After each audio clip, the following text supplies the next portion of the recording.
네, 제가 부탁받은 주제가 생태적 회심을 위한 그리스도인의 역할인데요. 먼저 제 소개를 우리 헬레나 자매님께서 해주셨는데 소개를 먼저 하겠습니다. 사실 포콜라르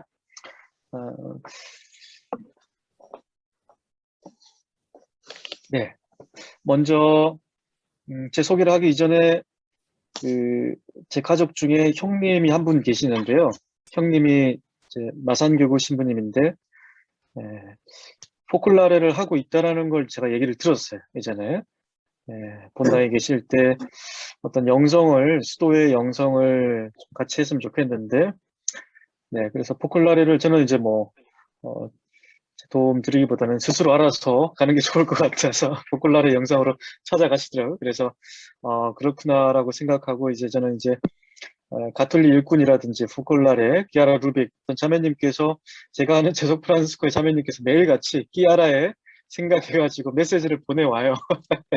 그래서 저는 답변을 잘 하진 않지만, 이런 게 있구나라는 생각으로, 그리고 포코라는 말, 아시겠지만, 이 벽난로, 네. 그래서 이제 아는, 그, 우리 영상하고 좀 비슷하게 프란스칸 영상하고 너무나 비슷한 그 영감을 좀 많이 받았습니다. 그래서 중간중간 이렇게 제가 설명하신 거 들으시면, 프란스칸, 또, 기아르빅, 포콜라레 운동하고도 같이 연관 있지 않을까라는 생각이 듭니다.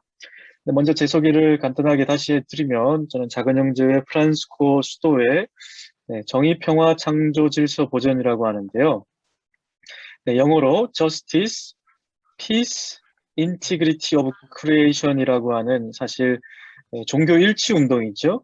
그 외국에서 이제 개신교 진보 단체에서 먼저 시작해서 그리스도인들, 다른 종교가 아니라 그리스도인들 안에서 흩어져 있는 종교인들의 그리스도인 일치 운동, 일치 대화 운동에서 아까 KCRP도 말씀하셨는데요. 다른 종교 이제는 우리 그리스도교 안에서 일치를 한번 해보자라는 차원에서 시작한 개신교에서 나온 용어 있죠. 그리스도교가 이제 나중에 차용을 해가지고 그래서 저희 수도회에서는 JPIC라는 위원회가 포클라에는 환경 분야 모임을 하고 계시지만 저희 수도회는 어느 단체든지 들어가야 됩니다. 이거 의무적으로 총본부에도 있고 우리 한국에도 있고 제소 프란시스코의 모든 단체에 의무적으로 하기 싫어도 하기 싫어도 정의, 평화, 창조 질서 보존이라고 합니다. 밑에 보시면 영어로 Integrity of Creation이라고 되어 있는데요.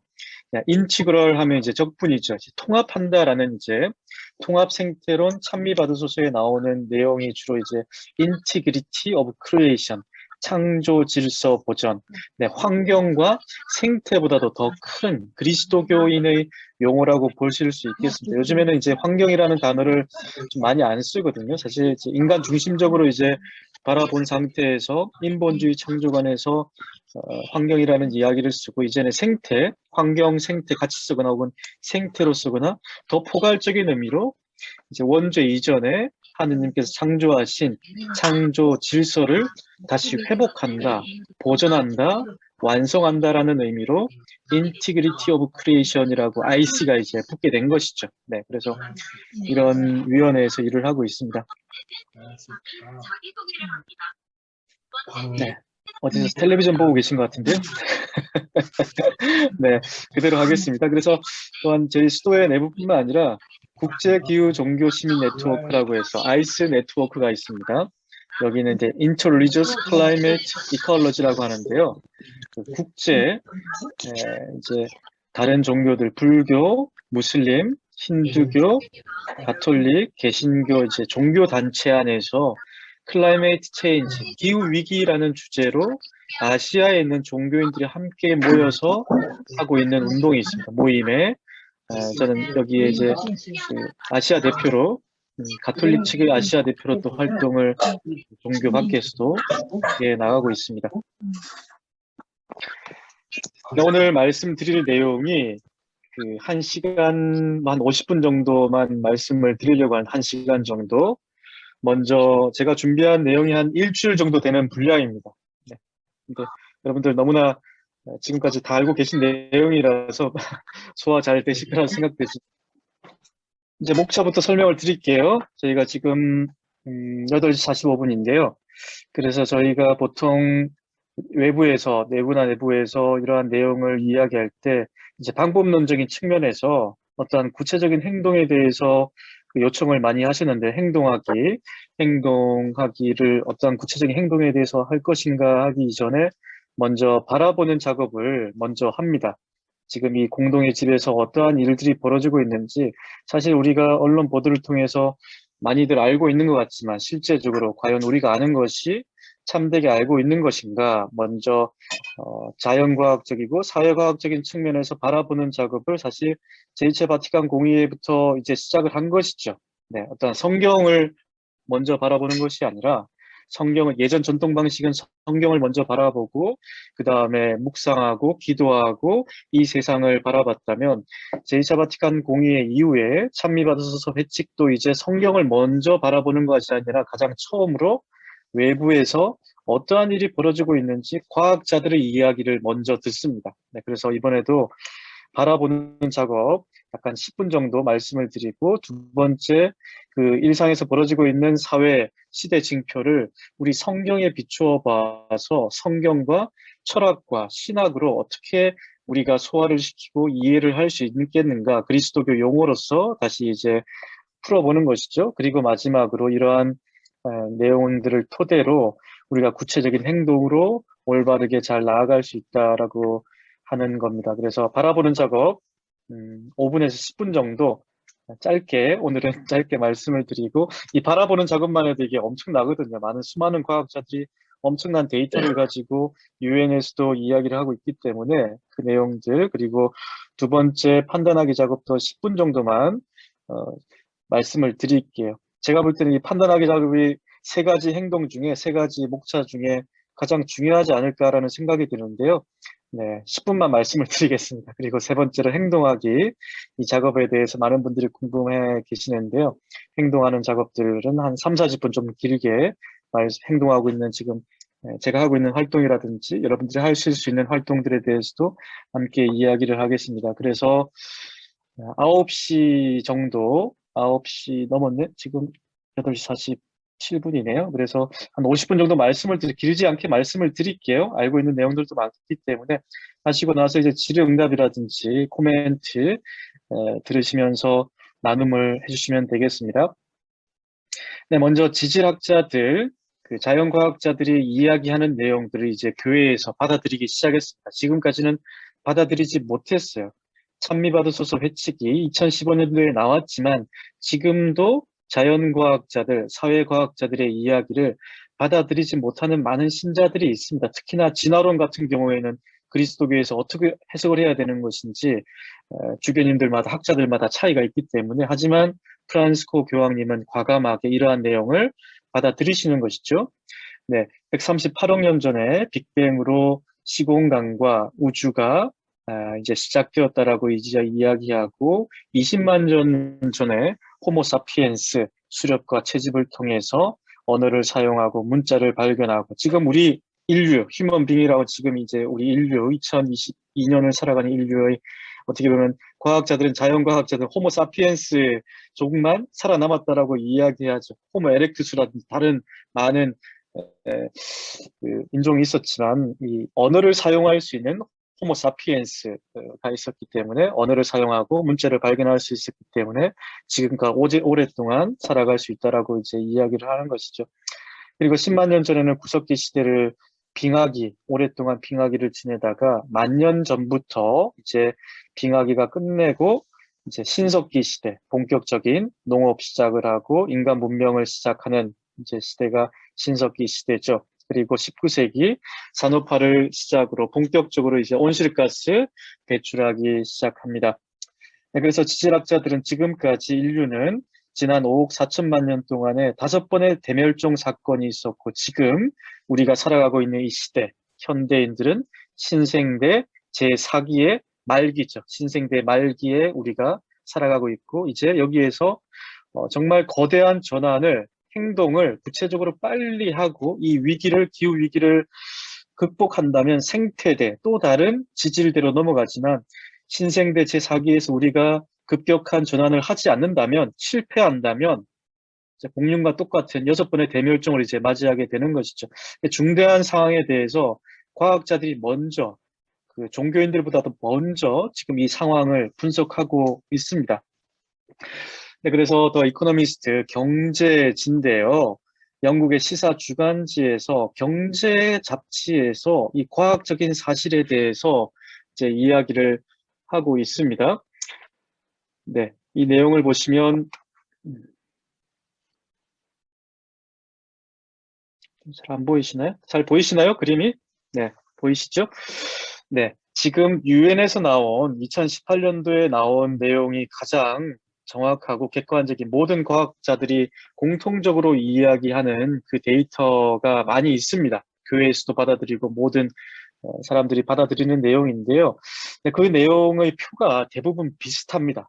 왜냐하면 과학자들이 이제 분석을 해보니까 이제 10만 년 전 있죠. 10만 년 전에 구석기 시대는 이렇게 그래프가 계속해서 오르락 내리락 온도 변화, 지난 10만 년 동안 빙하기가 녹았다, 얼었다, 계속해서 엄청나게 심한 기후 변화를 겪다가 만 년 전부터 빙하기가 끝내고 이제 간빙기가 된 것이죠. 그래서 이제 온화한 기후 때문에 만 년 전부터 신석기 문화가 시작이 되겠습니다. 그래서 농업이 발달하고 강 주변으로 이제 문명, 문자, 농업이 발달하면서 안정된 기후 속에서 살아가는 시기가 바로 만 년 전부터 있었다라고 보는 것이죠. 네. 그래서 우리가 알고 있는 바로는 산업화를 시작으로 해서 온실가스가 지금 기후 위기를 만들어냈다라고 이야기하지만 데이터를 보게 되면 물론 산업화 시대 때부터 시작했지만 아주 완만한 곡선을 이루다가 급격하게 온도 상승이 일어난 때는 1950년도, 1950년도. 네, 여기 그 이전에 태어나신 분도 계시겠지만 제2차 세계대전 이후에 급격하게 군사업체, 방산업체, 군사 무기를 만들던 무기업체들이 전쟁이 끝나니까 이제 비료화학 공장으로 이제 산업을 전환시키는 것이죠. 그래서 엄청나게 많은 이제 비료화학 제품이 1950년대 이후부터 나오기 시작하면서 기술 개발되고 식량이 증가함으로 인해서 교통이 증가하고 인구가 증가하고 여러 가지 기술이 발전할 수 있었다라고 해서 1950년대부터 지금 우리가 불과 얼마 안 됩니다. 그때부터 급격하게 온도 상승이 나타나게 됩니다.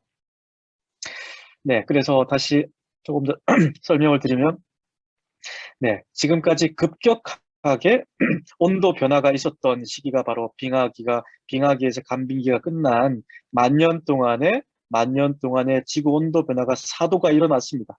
만 년 동안의 4도. 그렇지만 우리는 100년, 150년 만에 지금 지구 평균 기온이 1도, 1.1도가 상승한 것이죠. 100년 만에 1.1도, 1도가 상승했습니다.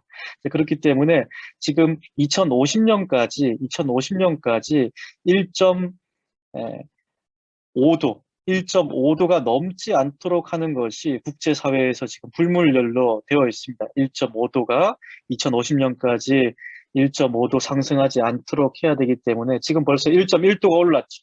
보통 지금 2030년 혹은 2040년에 1.5도가 도달할 것이라고 지금 이 추세대로라면 말씀을 하고 있는데 그렇기 때문에 지금 급격하게 2030년도까지 줄이지 않으면 이 목표에 도달할 수 없다라고 과학자들은 이야기를 하고 있는 것이죠. 네, 그래서 이산화탄소 배출 세계 상위 12개국 2018년도 데이터지만 지금도 비슷한 상황이라고 해요. 그래서 지금 우리나라가 공장을 돌리기 시작한 지가 1960년도, 70년도 돌렸지만 이산화탄소 배출량을 보게 되면 지금 급격하게 이제 늘어나는 것을 볼 수 있겠습니다.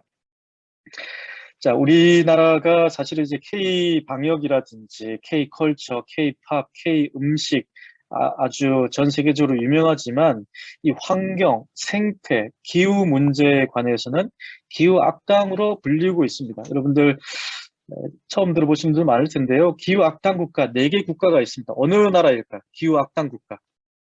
기후 위기 전환에 변화에 관심이 그다지 없는 나라가 바로 기후 악당 국가죠. 온실가스를 많이 배출한다고 해서 기후 악당 국가가 아니라 많이 배출하더라도 미국이나 중국 같은 데는 이제 급격하게 줄이겠다라고 많이들 이제 노력도 하고 많이 하고 있죠. 제일 처음으로는 사우디아라비아입니다. 가장 많은 석유를 이제 수출하고 있고 계속해서 석유를 추출하고 있죠. 그리고 두 번째는 호주입니다. 호주. 호주가 왜 기후 악당 국가일까요? 네, 이번에 산불 엄청나게 크게 났지만 그것보다도 첫 번째로 석탄을 가장 많이 수출하는 나라이기 때문에 국제사회에서 석탄 그만 수출해라라고 하지만 첫 번째로 많은 매장량을 가지고 있고 수출량도 가장 많은 호주가 두 번째 기후악당 국가. 세 번째는 의아해하시겠지만 뉴질랜드는 축산업이 대부분을 차지하기 때문에 대부분 목초지에 양, 소 키우면서 돼지라든지 축산업에서 나오는 메탄가스가 많이 나오기 때문에 뉴질랜드가 세 번째, 그리고 네 번째가 한국입니다. 한국이 네 번째로 기후 악당 국가로 지금도 아주 악명이 높습니다. 왜 그럴까요? 네, 힌트는 표에 나와 있습니다. 해외 석탄 투자 세계 2위 국가입니다. 첫 번째로 중국이죠. 중국은 가장 많은 해외에, 그러니까 국내에서는 이제 석탄 발전소를 짓지 못하기 때문에 해외에 나가서 다른 나라에서 석탄 발전소를 돌리는데 금융 투자를 하는 것이죠. 우리나라도 지금 인도네시아라든지 베트남이라든지 해외에서 필리핀에서 석탄 발전, 여러분들이 돈을 보관하고 있는 금융기관들, 국민은행, 농협, 그리고 전북은행, 제주은행 빼고는 대부분 다 우리의 자산이 해외에 투자되고 있다라는 겁니다. 그러니까 우리도 간접적으로 기후위기에 하나의 책임의 여지가 너무나 크다라고 하는 것이죠. 네, 그래서 한국의 기후변화 대응 지수는 지금 거의 꼴찌 수준에 가깝다라는 것을 이제 이야기해 볼 수 있습니다. 네, 이거는 기본적으로 우리가 알아놓고 가면 좋을 것 같은데요. 네, 그래서 지금 향후 10년 내, 2050년까지 갈 필요 없이 10년 내에 탄소 배출량을 지금 우리가 배출하는 2018년도가 가장 많은 탄소 배출을 한 시기이기 때문에 2018년도를 기준으로 해서 지금 급격하게 7년, 8년 만에, 10년도 채 되지 않는 8년 만에 탄소 배출량을 절반으로 줄여야 된다라는 것이죠. 네, 여기까지 너무 짧게 말씀드렸나요? 네. 다 알고 계시는 내용이라서 짧게 말씀을 드리고 심각성은 여기 계신 분들은 다 알고 계시기 때문에 길게 설명하지 않겠습니다. 그리고 제가 지금 중요하게 생각하는 부분은 이 부분인데요. 이제 성경과 관련된 우리 말씀을 묵상하잖아요. 이 말씀을 어떻게 읽고 해석하고 받아들일 것인가. 이 부분이 아주 저는 개인적으로 우리 그리스도인들이 이 부분에 대해서 조금 다른 시각을 가지지 않으면 생태 보전 이게 참 힘들겠다라는 생각이 요즘에 많이 들고 있습니다. 여러분들은 이제 성경을 어떻게 해석하시는지 한번 나의 성경을 묵상하고 해석하는 방법을 한번 어느 지점에 있는지 한번 테스트를 해보시는 것도 좋을 것 같아요. 네, 먼저 생태 위기와 그리스도교의 책임론에서 생태 위기에 그리스도교의 교리라든지 그리스도인들이 책임이 있는 것인가, 책임이 없는 것인가 논란의 여지가 있습니다. 그래서 외부 자연과학자들, 사회과학자들은 그리스도교의 책임이 아주 크다라고 이제 이야기를 예전부터 지금까지 계속해서 하고 있지만 그리스도교는 책임이 없다라고 이야기하죠. 여러분들 어떻게 책임이 있는 것 같습니까? 없는 것 같습니까? 네, 일반 사회과학자들, 린 화이트 같은 경우 아주 유명한 문명사학자인데요. 사이언스지에 그리스도교의 인간 중심적 사고관, 인본주의 창조론이죠. 인본주의 창조론, 인간 중심적인 사고관은 창조 신앙에서 출발한다라고 주장합니다. 네, 성경에 나오듯이 창세기 잘 나오죠. 네, 인간은 땅을 지배하고 다스리고 그리고 보존하라 이 이야기를 땅을 지배하여라, 다스려라, 통치하라 이 말씀을 이제 인용을 하는 것이죠. 그리고 하느님 모상이라는 이야기가 참으로 중요합니다. 여러분들 하느님의 모상, 예, 이 하느님의 모상이라는 의미 자체도 이 학자들만의 의견이 일치하지 않습니다. 다 다르죠. 하느님을 닮은 것인지 비슷한 것인지 모르죠. 하지만 우리 인간의 영혼이 있기 때문에 인간의 영혼은 하느님을 닮았다라고 해서 하느님의 모상 그렇기 때문에 위계 질서가 분명합니다. 그리스도교 교리 안에서 하느님, 인간, 자연, 피조물, 자연이라고 보통 이야기하죠. 그렇게 위계적으로 나와 있기 때문에 하느님의 모상이라는 단어가 외부 학자들 눈에는 상당히 거슬리는 것이죠.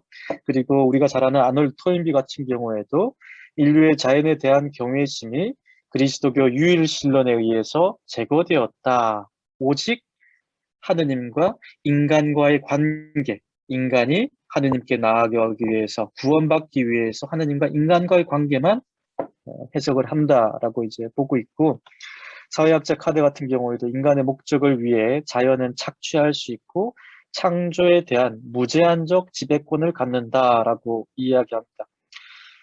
네, 여러분들 뭐 해외 서양 단어들을 많이 연구하시는 분도 계시겠지만 서양에는 그 자연이라는 내용 안에 인간이 들어가지 않습니다. 네이처이라고 하는 것과 인간이라고 이야기할 때는 슈퍼네이처이죠. 초자연이라고 이제 이야기해요. 자연 안에 들어가지 않습니다. 그래서 그리스도교에서는 피조물이라고 써야지 인간과 자연이 함께 들어간다라고 보실 수 있겠습니다.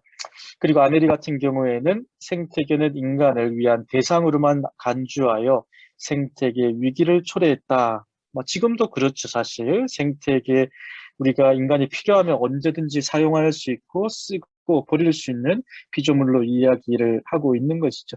사실 이 지점이 저도 이제 좀 의아한데요. 가톨릭 교회에서도 생태 보전, 자연 보호, 자연 보전이라는 이야기를 쓰죠. 저는 이제 이 이야기도 사실은 인간을 위한 대상으로 설명하는 단어다, 문장이다라는 생각이 들어요. 인간이 우위에서 자연을 보존하고 자연을 보호하고 쓰레기를 버리지 않는다. 자, 이 이야기에서 벗어나서 우리는 나중에 프란스칸 영성 신학 말씀드릴 테지만 자연과 인간이 똑같은 하느님의 피조물로서 하느님께 나아간다라는 차원으로 더 급진적으로 발전시켜야 된다라고 보면 좋을 것 같습니다. 네, 여기에 대해서 이제 그리스도교 이제 학자들, 이제 주교님들, 유명한 학자들도 그리스도교 책임이 그렇게 크지 않다라고 이야기를 하죠. 우리 그리스도교 성경에는 해석의 차이 있죠. 자연을, 피조물을 다스리고 통치하라는 이야기가 아니고 잘 보존하고 돌보라는 이제 의미로 해석을 해야 된다라고 이야기하는 것이고, 그리고 창조에 관한, 자연 보호에 관한, 자연 보존에 관한 성경 말씀이 창세기 1장부터 11장 창조 이야기, 뭐 여러 가지 다른 곳에서도 잘 나오고 있다라고 이야기를 하고 있습니다. 네, 생태학에 대해서 아시는 분도 계시겠지만 에콜로지라고 그러지, 생태론, 생태학이라고 이야기를 하게 되고, 사실 1866년 생물학자 독일의 히켈이라는 사람이 생태학이라는 단어를 처음으로 사용을 했죠. 그래서 에코로지라고 하는데요. 에코는 그리스어 오이코스에서 나온 겁니다. 오이코스는 이제 집이라는 뜻이고, 그래서 집안에 있는 모든 것을 다스리고 통치하고 관리하는 게 이제 생태학이라고 볼 수 있겠습니다. 그리고 경제라고 이야기할 때 사실 이제 경제 어떻게 배웠습니까, 여러분들? 최소 비용으로 최대 효과를 누리는 것이 경제를 잘하는 것이다라고 이야기하지만 사실 실제 원 의미로 들어가게 되면 오이코스와 노모스가 합쳐져서 집안을 잘 살림하는 우리 가정주부로 계시는 우리 자매님들이 더 잘 아시죠? 네, 집안을 잘 관리하는 것이 부자든 빈자든 많이 가진 사람이든 못 가진 사람이든 모든 피조물과 자연인과 인간을 잘 다스리는 것이 통치하는 것이 경제다라고 보면 좋을 것 같습니다. 우리 교회 용어 안에도 오이코노미아라고 해서 하느님의 경륜, 섭리, 통치라는 이야기를 하죠. 이것도 오이코스라는 집이라는 단어에서 나왔는데요. 경륜, 분배, 청지기, 스튜어십이라고 해서 이제 이러한 의미로 오이코스, 집이라는 단어가 나왔다라고 보시면 되겠습니다. 네, 지금 이 부분이 사실은 여러분들한테 이제 보여드리고 싶은 것 중에 하나인데요.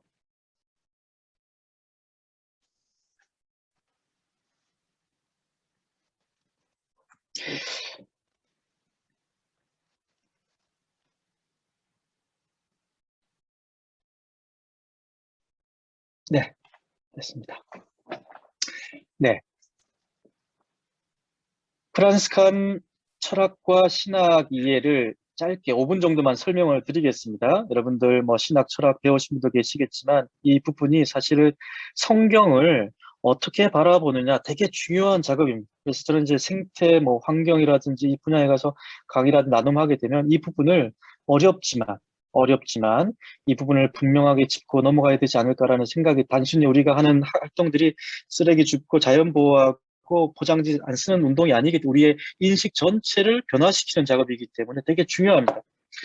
그래서 이제 두 가지 가장 중요한 신학의 기둥이 있습니다. 그리스도교 안에 성경을 해석하는 두 개의 중요한 학파가 있는데요. 토미즘 학파와 프란스칸 학파가 있습니다. 토미즘 학파는 중세시대 도미니코 수도회 아시죠? 하얀색 수도복 입고 있는 도미니코 성인이 만든 도미니코 수도회, 그리고 그 수도회 안에 있는 아주 큰 대철학자인 토마스 아퀴나스, 많이 들어보셨을 거예요. 교회 박사, 아주 중요한 신학 대전을 쓰신 분이죠. 네, 이 토미즘이라고 하는 것과 프란스코 영성을 따르는 또 학파가 있습니다. 그런데 이제 지금 결론부터 말씀을 드리면 왼쪽에 있는 토미즘, 이 부분이 지금 여러분들이 교리신학원이라든지 성경 방통대라든지 성경 공부라든지 교회 성당에서 말씀하시는 대부분의 내용이 왼쪽에 있는 부분입니다. 토미즘이라는 부분이에요. 신학교에서 대부분 프란스칸 신학과 철학을 가르치는 것이 아니라 토미즘을 의무적으로 가르치게끔 되어 있습니다. 왜 그럴까요? 여러분들 잘 보십시오. 어느 쪽에 내가 성경을 해석하고 있는지 잘 보시면 좋을 것 같아요. 왜냐하면 호교론적이죠. 왜냐하면 지금까지도 유사 종교들이 많죠. 삼위일체론 그리스도론을 확립하기까지 엄청나게 많은 이단들과 논쟁을 하게 됩니다. 그래서 아주 지성적으로, 이성적으로 논리 정연하게 하나하나 반박을 해 나가면서 논리 정연하게 가톨릭 교회 교리를 방어하기 위해서, 방어론이죠. 공격을 하는 것이 아니라 질문이 들어왔을 때 방어하기 위해서 토미즘, 토마스 아퀴나스가 정립한 그 신학이 아주 유용하게 쓰입니다. 아주 대단해요. 아주 대단하게 조직적으로 쓰여져 있는데요. 그래서 트렌토 공의회 1545년 어떻습니까? 1517년 종교개혁이 일어났죠. 네, 종교개혁을 방어하기 위해서 트렌토 공의회에서 의무적으로 토미즘을 공식적인 교리로 이제 가톨릭교회에서 받아들이는 것이죠. 한마디로 이야기하게 되면 아는 것이 아주 중요합니다. 공부를 아주 강조를 해요. 지성적으로. 이성과 신앙이 있잖아요. 우리 그리스도 교리에 양 날개라고 하는, 한쪽 날개는 이성과 한쪽 날개는 신앙이 있는데, 신앙도 물론 중요하지만 신앙을 보호하는 이성적인 작업이 아주 중요한 것이 바로 토미즘이라고 하는 것이죠. 네, 그래서 이제 이 토미즘이라고 하는 것은 이제 아래에서부터 위로 올라가는 계단식입니다. 단계적으로 올라가요. 여러분들도 키아라 루빅, 포콜라르의 양성을 받으시면서 초기 단계, 중기 단계, 상급 과정 많이 밟아가잖아요. 대부분 다 이런 식으로 해 나갑니다. 그래서 서론에서 결론으로 어떻게 서론에서 결론으로 나아가는지 그 과정을 아주 자세하게 강조를 하는 것이죠. 그리고 또 하나 중요한 것은 인간의 유한성을 강조합니다. 하느님과 인간의 차이점을 아주 강조를 많이 해요. 이것이 조금 어려운 단어긴 하지만 알고 계시면 좋은데요. 부정신학적인 방법이죠. 부정신학. 부정의 길이라고 하는데요. 이게 나쁜 이제 그런 부정한다, 정하지 않다 이제 이러한 이야기가 아니고 하느님과 인간의 차이가 아주 크다라는 것을 강조를 하는 것이죠. 뒤에 또 설명을 드리겠지만 그렇기 때문에 아주 개인의 죄라든지 잘못한 부분이라든지 정화 과정을 아주 강조를 많이 합니다. 하느님이 너무나 높으신 분이기 때문에 하느님을 비교해보면 나 자신은 어떻습니까? 아주 초라하게 그지없죠. 그러니까 격차가 아주 큰 것이죠. 네, 우리는 다 닿을 수 없는 인간의 유한성에 대해서 강조를 하고 우리 프란스칸 학파를 보게 되면 여기서는 이제 호교론적인 의미가 아니고 아주 동방교회, 동방교부들 많이 들어보셨죠? 네, 동방교부적인 내용이 그대로 담겨져 있습니다. 아주 신비론입니다. 신비체험입니다. 우리가 자연 보존, 자연 피조물과 프란시스코 성인이 노래했다라고 했을 때 이거는 사실 엄청난 일이거든요. 비둘기와 새와 태양과 달과 대화를 하고 그 안에서 함께 형제 자매로서 관계를 맺었기 때문에 이것은 이성적으로 파악할 수 없는 것이죠. 네, 여기서 인식론 자체도 생각이라든지 지성이라든지 이것이 완전히 없어진 상태에서 출발하는 학문입니다. 학문을 안 하는 것이 아니라 학문의 출발점이 지성으로부터 시작하는 것이 아니라 완전한 하느님 체험이 있고 나서부터 이제 본격적으로 학문이 시작하는 것이죠. 그렇기 때문에 이 프란스칸 학파는 체계적이지 않아요. 추상적입니다. 하느님 체험을 어떻게 객관화시키겠습니까? 그렇죠, 여러분들. 하느님 체험을 어떻게 객관화시키겠어요? 그렇기 때문에 이것은 밑에서부터 올라가는 것이 아니라 하느님과의 체험, 만남에서부터 위에서 밑으로 조망하는 것이죠. 결론에서 서론으로 내려오는 겁니다. 하강이죠, 하강. 그래서 왼쪽의 토미즘은 상승 기도라고 이야기를 합니다. 보통 이제 베네딕토의 가르멜회, 그리고 도미니코의 토미즘, 그리고 불교도 그렇죠. 대부분 부정신학, 나 자신이 깨달음을 얻어서 처음부터 하느님께 나아가는 약간 그러한 의미죠. 하지만 프란스카는 긍정의 길입니다. 위에서 밑으로 하느님을 체험하고 나서부터 이 세상 사람들을 만나고 이 피조물과 대화를 하는 것이, 그렇기 때문에 이 단계에 이제 어린아이와 같이 되라. 사실 이제 그 성경 말씀이 아주 프란스칸적인 의미라고 보실 수 있겠습니다. 또 하나 중요한 것은 하느님께서 이 인간을 창조하실 때 인간뿐만 아니라 이 세상을 창조하신 것이 필연적으로 창조할 수밖에 없었을까요? 아니면 하느님께서 창조해도 되고 안 해도 되는 우연적인 것일까요? 제가 질문 하나 드리겠습니다. 여러분들 어떻게 생각하세요? 하느님께서 이 세상을 창조하시는 것이 필연적으로 창조하셨을까? 아니면 우연적으로 창조하셨을까? 아주 중요한 대목입니다. 중요한 대목이. 네. 왜냐하면 토미즘, 부정의 길, 왼쪽에 있는 부정의 길에서는 인간이 죄를 지었기 때문에 원죄를 지었잖아요. 원죄라고 하는 것은 인간의 본성이라고 하는 겁니다. 왼쪽 토미즘에서. 인간의 본성이기 때문에 우리는 죄를 사할 수가 없어요. 누가 사합니까? 오직 예수 그리스도. 그리스도의 대속 구원을 통해서 우리의 죄가 사하신다라고 이야기하는 것이죠. 그래서 토미즘에서는 인간의 구원을 위해서 예수님께서 그리스도로 이 세상에 내려오셨다라고 이야기합니다. 하지만 프란스카는 어떻게 이야기할까요? 하느님은 완전한 분이시기 때문에 인간의 죄 때문에 내려오실 이유가 없다라는 것이죠. 이런 이야기 아마 처음 들어보셨을 것 같은데요. 교회에서도 가르치지 않습니다. 왜냐하면 이제 공식적인 교리긴 하지만 가르치질 않아요. 왜냐하면 이해하기 쉽지 않기 때문에. 하지만 그리스도교 교리 중에 하나입니다. 여러분들 배운 적이 없겠지만 가르치질 않습니다.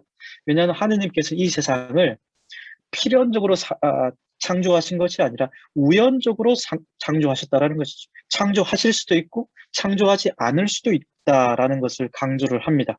인간의 죄가 우선이 아니라 하나님의 전지전능하심이 훨씬 크다라고 하는 것이죠.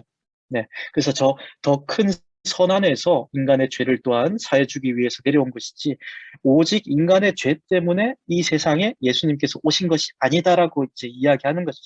죄의 중심이 아닌 것이죠. 왼쪽 토미즘은 죄의 중심입니다. 죄를 아주 강조해요. 그리고 오른쪽에는 죄를 강조하는 것이 아니라 긍정신학, 긍정의 길, 좋음에 대해서 하느님께서 이 세상을 창조하시고 나서 보시니 좋았다. 좋음에 대해서 삼위일체의 선이 이 세상을 창조하게 된 것이고 우리 인간의 관계뿐만 아니라 피조물의 관계도 선함으로 이어져 있다. 인간이 아무리 많은 죄를 지었지만 인간의 본성이 선한 것이 아니라 죄를 짓는 의지가 나쁜 짓을 한 것이다 라고 이제 이야기합니다. 네, 이것을 간단하게 10초 만에 말씀을 드리면 여러분들 우물 안에 오물이 가득해요. 어떻게 퍼내겠습니까? 1번, 계속 바가지로 계속 퍼내겠다. 네, 더러운 물이 없어질 때까지. 2번, 수돗물, 깨끗한 물을 가지고 부어가지고 이 더러운 물을 없애겠다. 어떻게 선택하시겠습니까? 네. 자, 1번 같은 경우가 바로 토미즘이죠. 지금 우리 교회의 대부분, 여러분들도 아마 99%는 이 내용을 배웠을 때 계속해서 더러운 것, 정화시켜야 되는 작업을 계속해서 교회는 강조합니다. 근데 이게 정화가 안 되는 것이죠. 정화가 안 됩니다. 내가 어떻게 이것을 정화할 수 있겠습니까? 우리 프란스칸이라든지 아마 포클라레도 그런 의미 같은데요. 게아 루벡의 영성을 잘 모르지만 누군가 저한테 비슷하다라고 이야기했어. 긍정신학입니다. 동방교회에서 이야기하는 것은 이 세상의 아름다움을 보고 선과 아름다움, 피조물의 아름다움을 보고 이 세상 피조물을 잘 보존하고 다스리고 기우기도 아름다움이 해결할 것이다라고 이야기를 해요. 많이 다르지 않습니까? 그러니까 이 신학 자체를 신학교에서는 가르치지 않습니다. 왼쪽 토미즘만 강조를 해요. 왜냐하면 교회를 방어해야 되니까.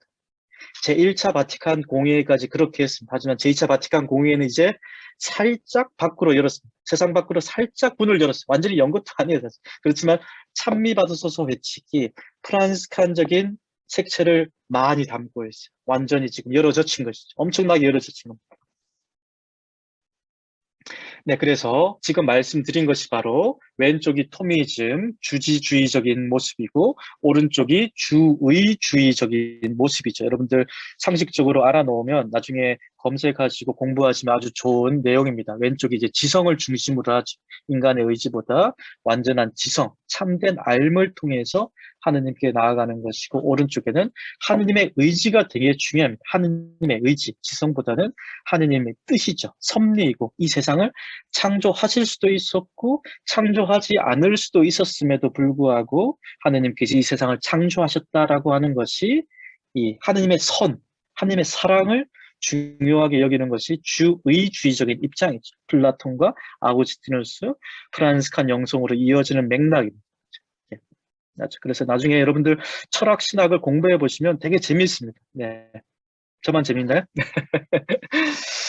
네, 그래서 조금 더 쉽게 신자분들과 대할 때 더 이제 신학 철학 용어를 안 쓰고 저는 이제 설명을 하려고 하는데 더 쉽게 말씀을 드리면 여러분들 성체 연시나 성체 강독할 때 성 토마스의 성체 찬미가 많이 받으셨죠? 성당에서 이것과 프란스코 성인이 하느님 오상을 받고 나서 예수 그리스도 오상을 받고 나서 쓰신 그 찬미가가 있어요. 이 부분이 완전히 색깔이 다릅니다. 왼쪽 여러분들 잘 아시죠? 엎드려 절하나이다.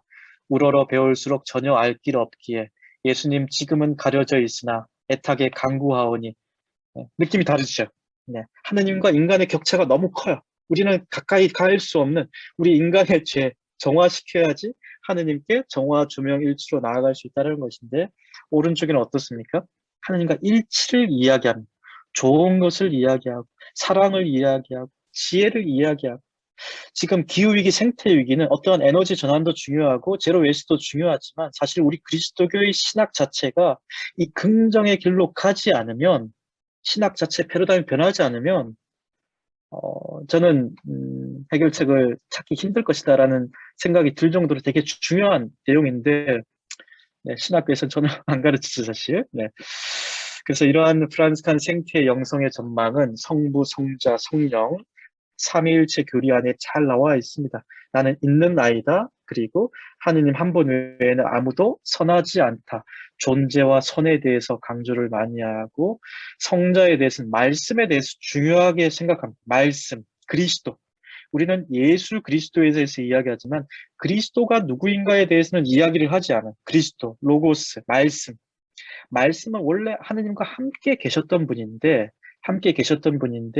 이 세상에 이제 나오셨죠.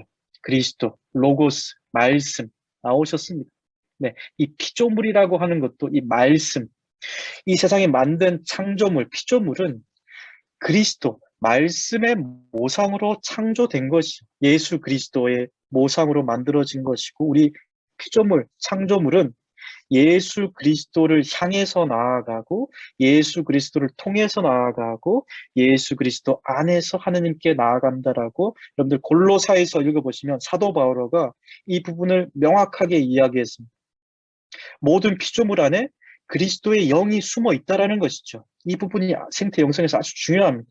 단순히 예수 그리스도를 통한 인간의 구원뿐만 아니라 이 그리스도라고 하는 이 말씀이 이 피조물 모두 안에 내재해 있다라는 만유 내재론, 만유 재신론.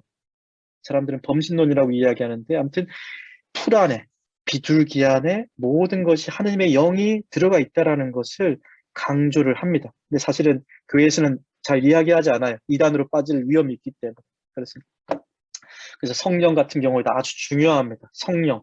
하느님의 영이 아니면 이 세상에 있는 모든 것을 하나님의 영이 아니면 피조물 안에 숨어 계신 하나님의 영을 발견할 수가 없다라는 것이죠. 네. 그래서 철저하게 우리는 신비론적으로 이제 프란스칸들은 이제 세상을 바라보고 하느님의 영으로 이 세상을 바라보는 것이지 우리가 자연을 파괴했기 때문에 자연을 보호해야 된다. 이런 관점에서는 한계가 있습니다. 인간이 더 위에 있어요. 자연보다 인간이 더 위에서 자연을 바라보기 때문에 요거는 아마 자연을 계속 파괴할 수밖에 없는 이제 그런 여지를 남겨두는 것이죠. 네, 그래서 프란스칸 생태영성, 생태회심이라는 단어는 찬미받으소서 회칙에서 처음으로 사용을 한 단어들이죠. 그래서 창세기의 피조물 다스리게 하자, 지배하여라, 다스려라, 일구고 돌보라. 자, 이 이야기가 나오지만 프란스칸 전통에서는 선과 사랑에 대해서 이야기를 많이 합니다. 자, 그래서 지금까지 설명드린 내용들이 다 여기에 이제 나와 있습니다. 세 가지로 나눕니다. 이 피조물 전체는 보나벤투라 성인이 이야기하기로는 모든 피조물은 이제 하느님의 거울이죠. 비춰주는 거울입니다. 거울이.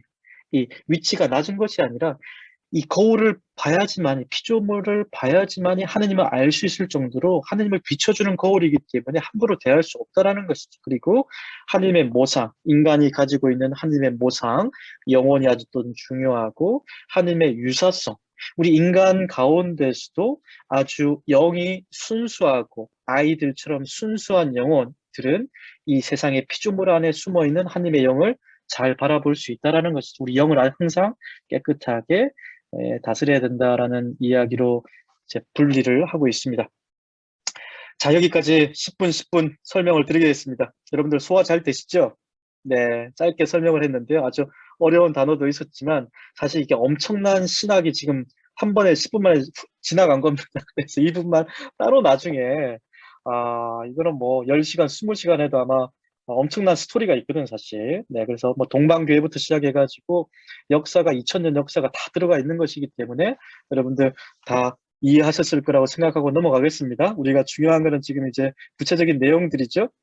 네, 그래서 지금까지 설명드린 대로 찬미받으소서 회칙은 지금까지 말씀드린 대로 구원론 중심, 인본주의, 인간 중심적인 창조가 이분법적이고 사변적인 원죄를 강조했다면 이제 지금은 그리스도교 신학, 철학, 성경 이해도 창조론을 잘 봐야 되고 통합 생태론, 생태적 회심, 원복이라고 오리지널 블레싱, 원복이라는 이야기 책이 또 있는데요. 네, 원래 하느님께서 주신 그 복, 좋음에 대해서 우리가 돌아가고 찾아야 된다라는 것을 강조를 더 이상 이제 죄에 대해서도 이야기하지만 그것보다도 하느님과의 일치, 만남이 중요하다라는 것을 강조하는 회칙이 바로 찬미받으소서 회칙인 것이죠.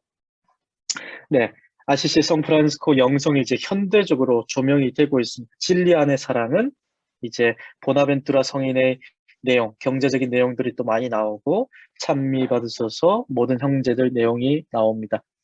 네, 진리 안의 사랑 여러분들 다시 한 번 더 구입하셔서 읽어보시면 경제에 대해서 잘 나오고 있습니다. 이코노미, 구원 경륜적인 이 세상 사회 현실에 대해서 교회가 정말 깊숙하게 잘 참여하고 있다는 것을 볼 수 있는 그 내용이 진리 안의 사랑이죠. 베네토 16세 교황님께서 보나벤투라 전공자이기 때문에 이 내용이 그대로 들어가 있습니다.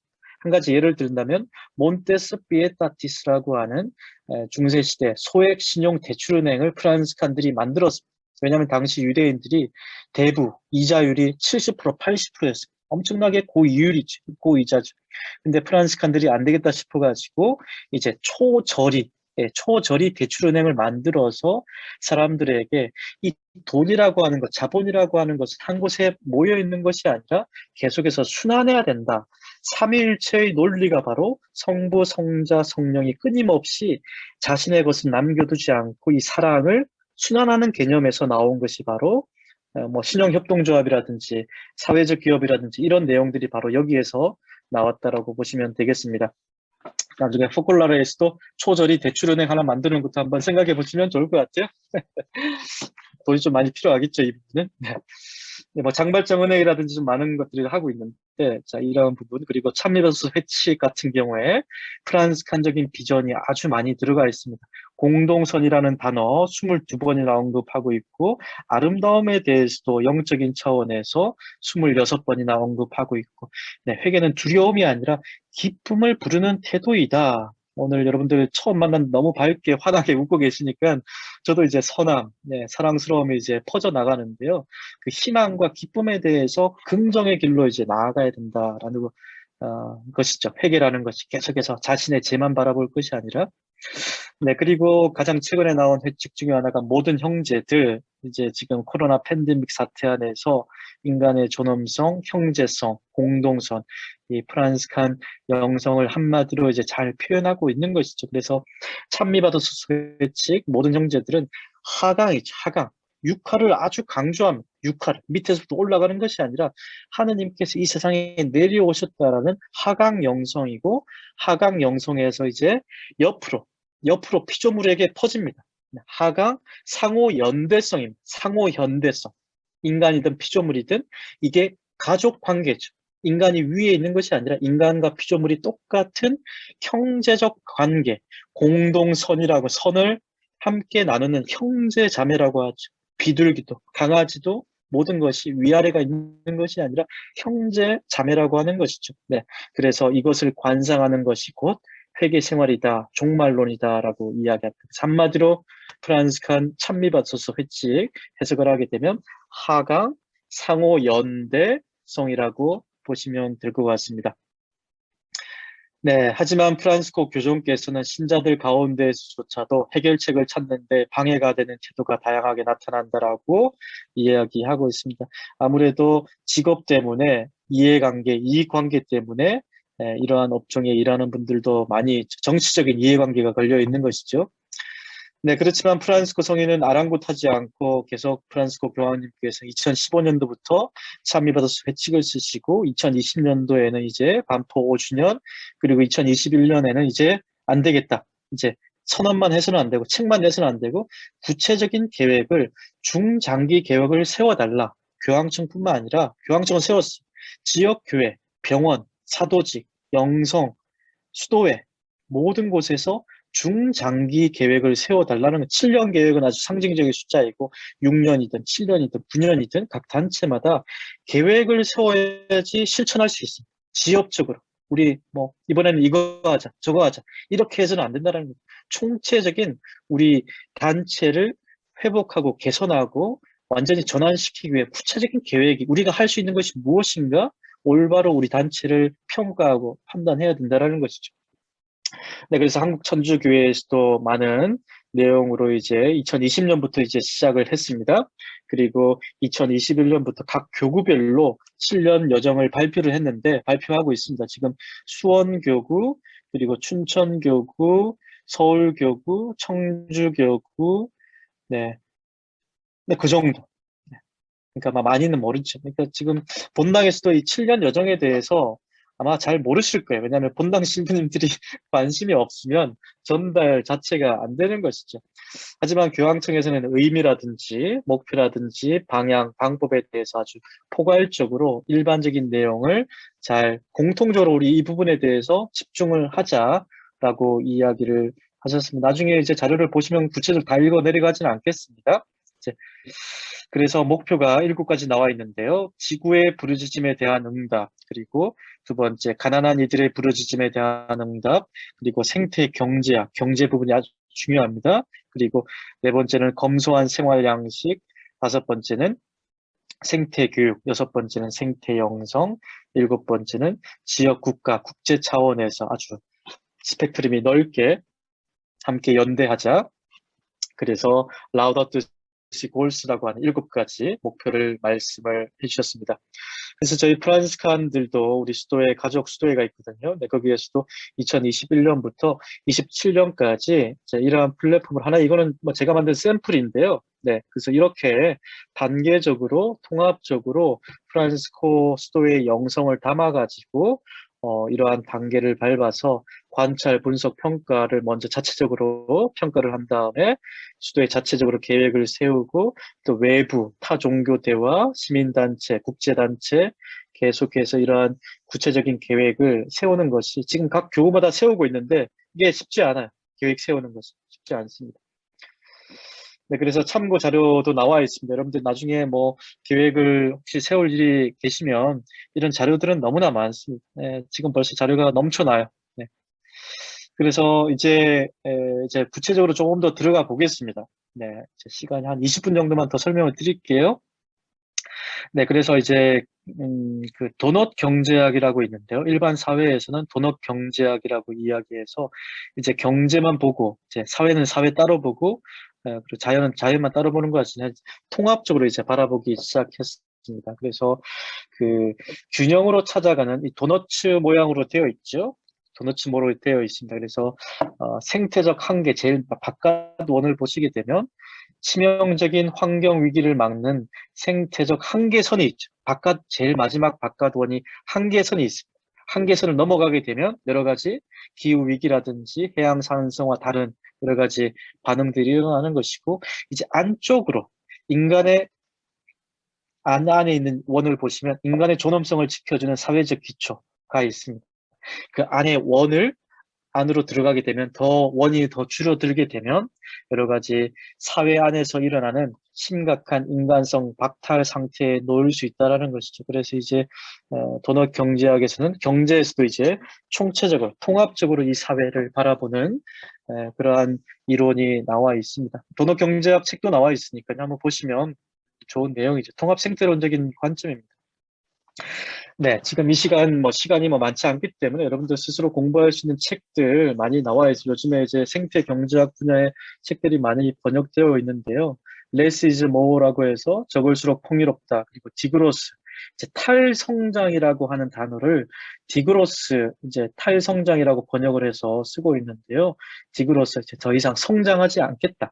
성장하지 않고 그 경제 성장이 이 세상을 이렇게 만들었기 때문에 성장하지 않고 살아가는 방법을 우리가 터득해보자라고 하는 것이 디그로스라는 책이죠.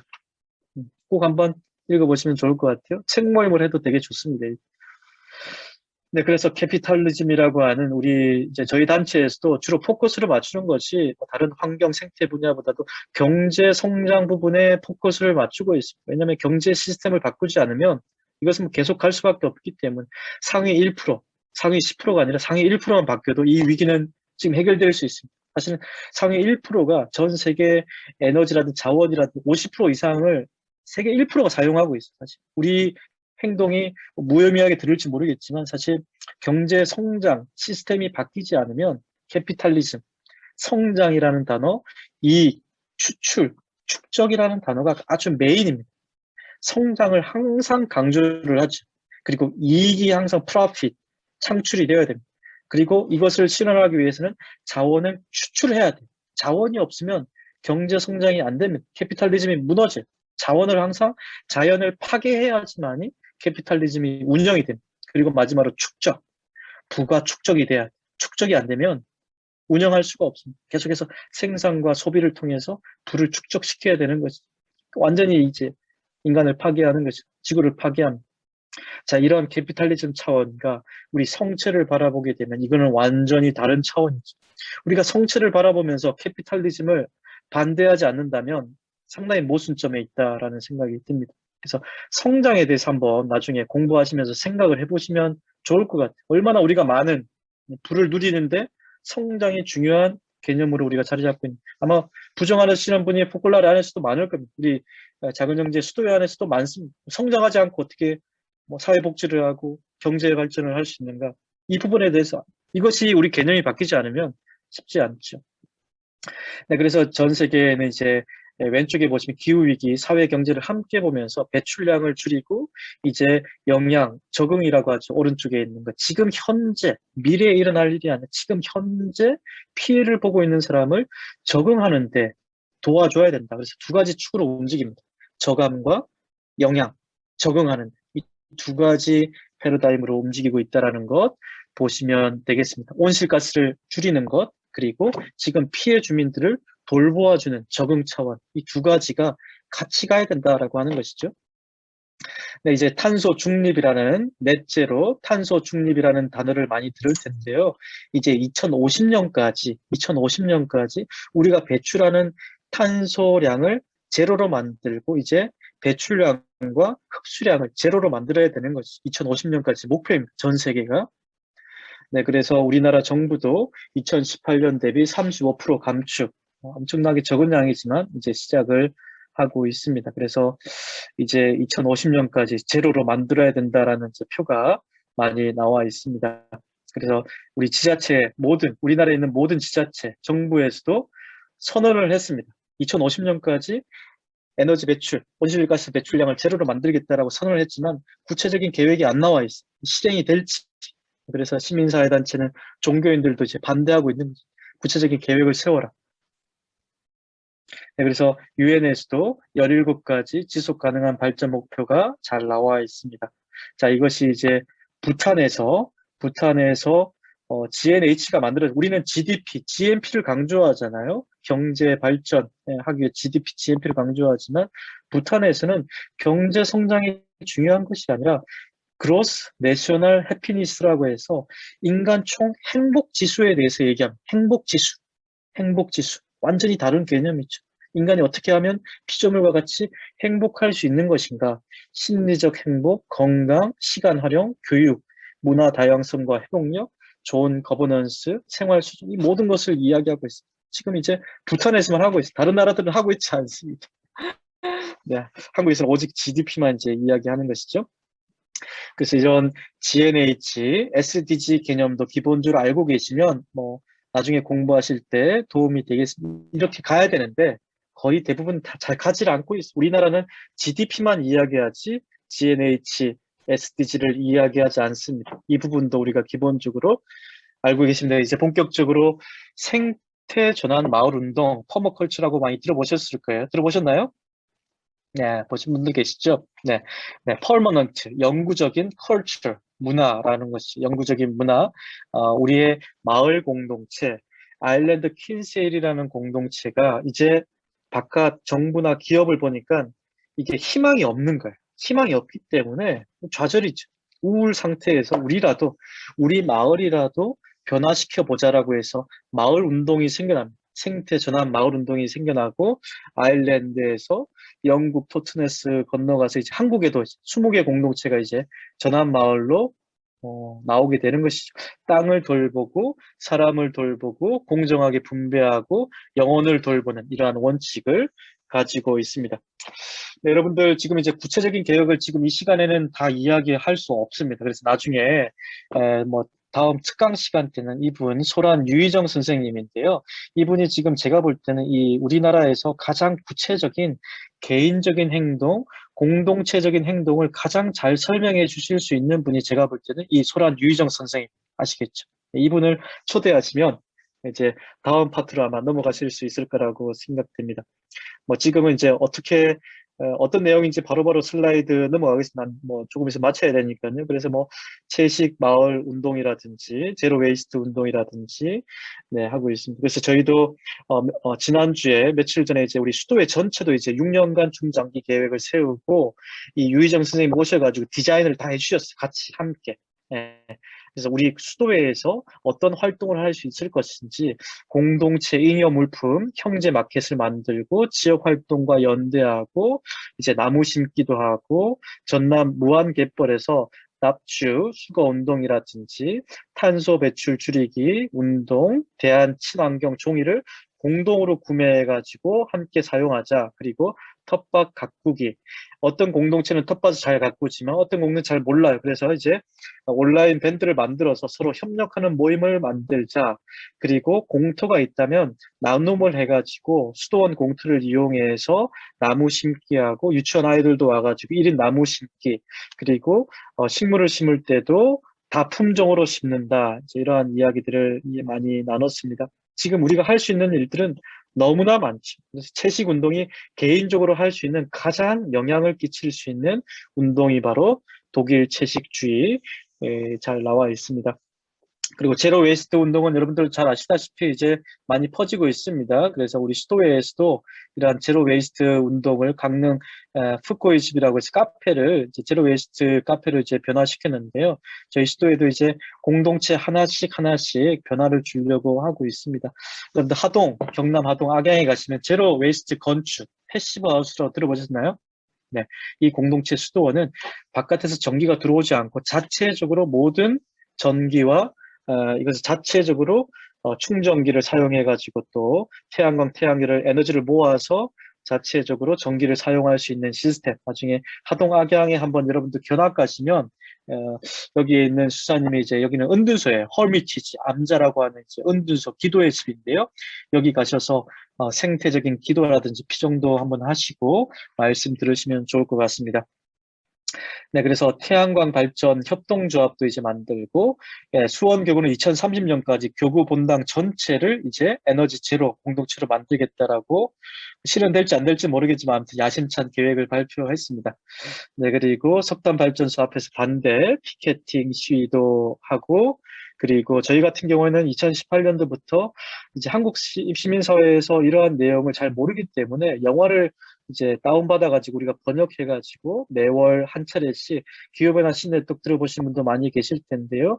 이제 이것도 실행을 하고 있습니다. 하지만 지금 이것도 한국 사람들이 기후 피해 지역을 잘 모르기 때문에 11월 달에 기후 피해 지역에 관한 다큐멘터리를 지금 제작에 들어갔습니다. 11월 달에 아마 다큐멘터리를 보실 수 있겠습니다.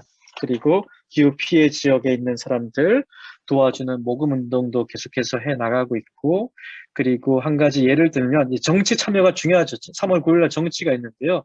자, 한 가지만 말씀을 드릴게요. 지금 그 프랑스 시장 안 이달고 지금 6년 넘게 파리를 15분 이내 거리로 만들 도시 자체를 15분 이내에 모든 것이 있는 거예요. 자동차를 타지 않고 파리 시내에서 모든 것을 해결할 수 있도록 하는 엄청나게 급진적인 도시 자체를 변화시키는 것이죠. 그래서 이제 지자체장이라든지 시장이라든지 대통령을 뽑을 때도 이러한 생태 전환을 할 수 있는 대통령을 뽑아야 된다라고 하는 겁니다. 네, 그리고 시민사회단체와 종교인들이 함께, 종교인들만 따로 있지 말고 시민사회단체와 함께 움직여 달라는 것이 교황님의 말씀입니다. 하지만 종교인들이 밖으로 잘 안 나가요. 너무나 수줍어가지고 그 안에서만 그냥 옹기종기 자기들끼리 이거 했다 저거 했다 이제 이렇게 하지 밖으로 안 나갑니다. 이 밖으로 안 나가면 전 세계 인구의 80% 이상이 종교인들인데 종교인들이 나가지 않으면 이 문제는 해결할 수 없다라고 분명하게 이야기하고 있습니다. 그래서 청소년들이 우리 미래가 불안하다, 미래는 없다라고 청소년들 기후행동이 나오고 있습니다. 그래서 네, 이거는 이제 원주민들 소리 들리시나요? 네, 그 아마존 소리 안 들리세요? 넘어가겠습니다. 그리고 이제 소리가 안 들리는데요.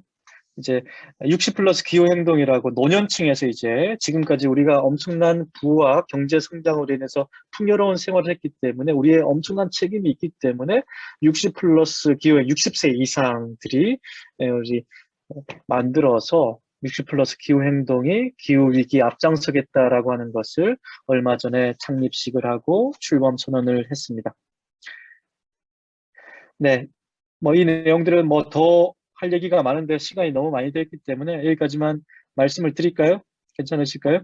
네, 네, 여기까지 말씀을 드리고 지금 뭐 할 얘기들은 많죠. 여러 가지 할 얘기들은 많은데 너무 길어지면 안 되니까요. 네, 그래서 우리가 할 수 있는 건 너무 많다. 너무 많기 때문에 천천히 이 자료들을 보시면서 또 나중에 소란 선생님 그분이 아주 설명을 정말 천천히 저보다 더 전문가이기 때문에 여성적으로 이제 텃밭, 토양을 살리는 운동을 가장 잘 말씀하셨고 우리 프란스칸 생태 영성 찬미받아서 회칙 잘 알고 계시고 이 긍정의 길, 희망과 그리고 긍정과 우리가 할 수 있는 일에 대해서 아주 구체적으로 잘 여러분들 포콜라도 아마 디자인을 같이 만들어 가실 수 있을 거예요. 그런 작업을 해 나가시면 되겠습니다.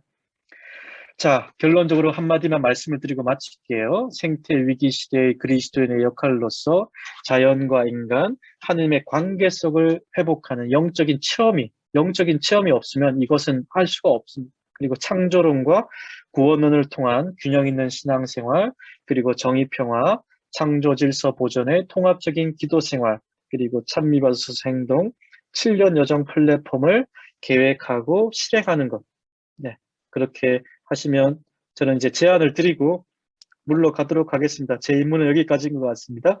네, 감사합니다.